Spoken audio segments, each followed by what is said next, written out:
hello. My name is Patrick Nicol. I live in Okotoks, and I am a Navy veteran, Naval Reserve more precisely. But I served in they used to call it the Canadian Forces Naval Reserve.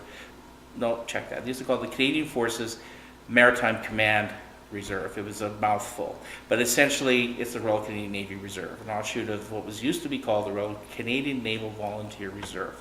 I was involved with HMCS Tecumseh out of Calgary, which is Calgary's Navy Reserve unit. I have been involved right from Navy League all the way through, all about 11 years in total, from 1975 1975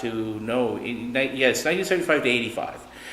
The first bit was when I was a Sea Cadet and a Navy Leaguer. The rest was when I was deployed in the service of the Navy. Now, as a reserve sailor, I learned a trade that I could ply part-time. So in the summertime, I could be deployed anywhere for the period of the summer. But during the year, you could go on mini deployments, and you could come up once a week to Tecumseh to train and get paid for it, which helped pay my way through college. There's a strong military background in my family. We had three people.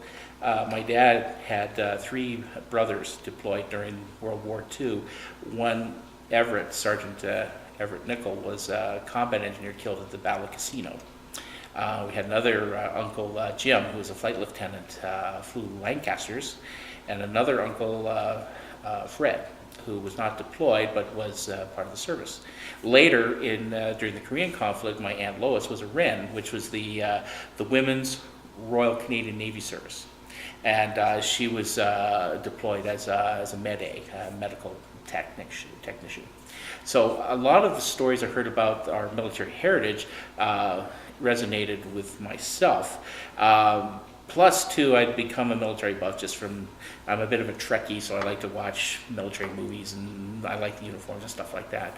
But when I joined the Navy, the reason I joined the Navy cadets and so on, my dad had a buddy whose son was a cadet, and because I was going to go to the air cadets, because I was really into airplanes. But my dad said, let's give these guys a try. So I did, and I stayed with them, and it was an amazing experience. The popular perception is that there wasn't a lot of respect or interest in people in joining the Canadian Forces during the 80s where I served.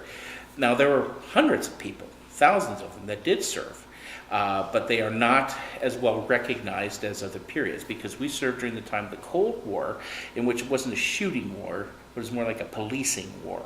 Okay, we were all trained for maybe a nuclear, biological, chemical deterrent and so on, but there were times when I would wear my uniform, and sometimes people would say, oh, I'd hear the old, the submarines in the West Edmonton Mall joke, which used to bug the hell out of me, because I studied our naval history, and I know the costs our men had paid in World War II. At the end of World War II, we had the third largest Navy in the world.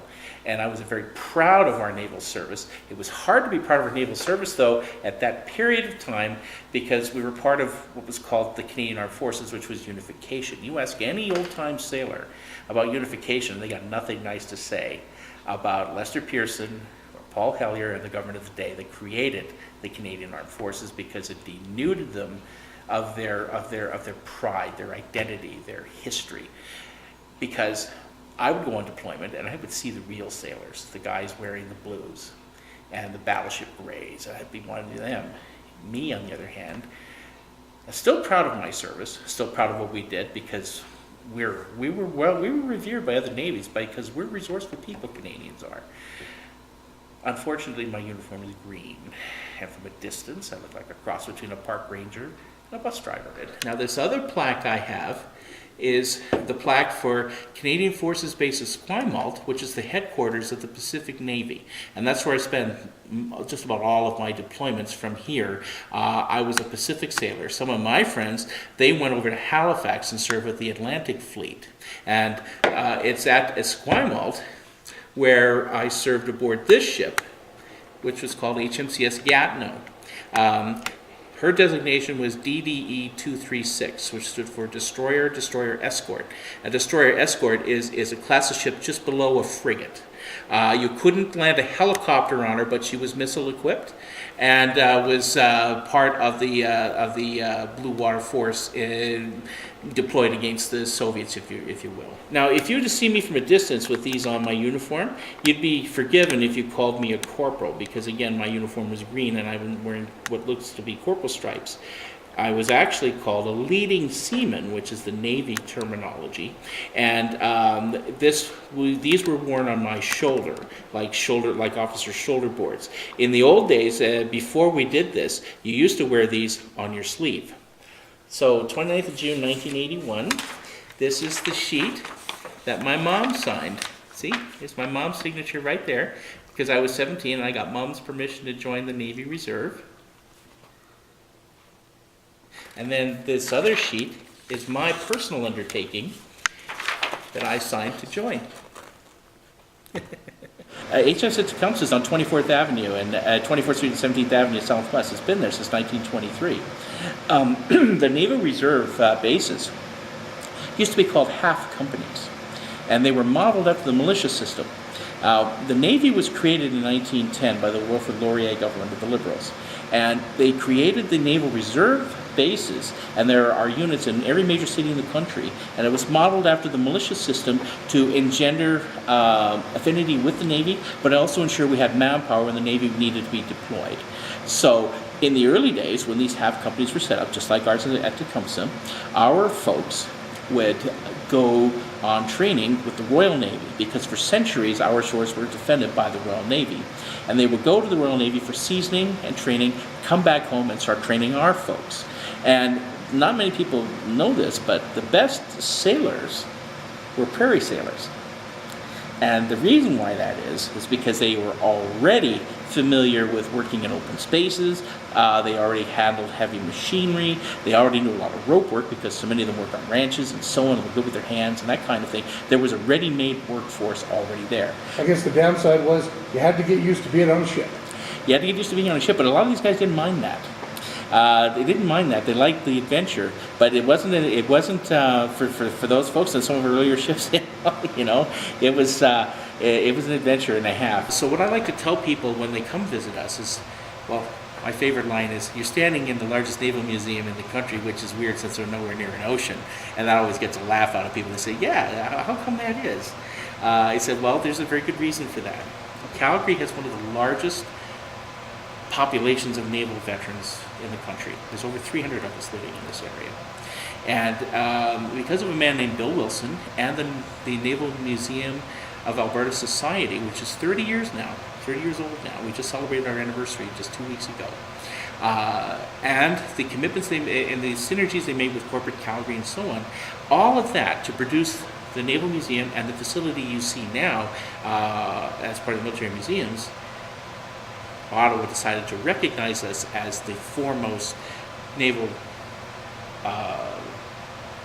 knowledge repository in the country.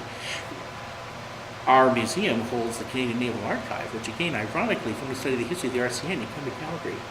I think Remembrance Day has gained a little more relevance because of our mission to Afghanistan over the last few years. Yes. When people come to you and they say on Remembrance Day or at any other time, they find out you were a veteran, yeah, and the phrase "thank you for your service" has been popularized a lot these days. What does that mean to you? I'm humbled when people say that to me, because I constantly tell people that I am a veteran. I wasn't a combat veteran, but to my mind, people who wear the uniform are veterans nonetheless.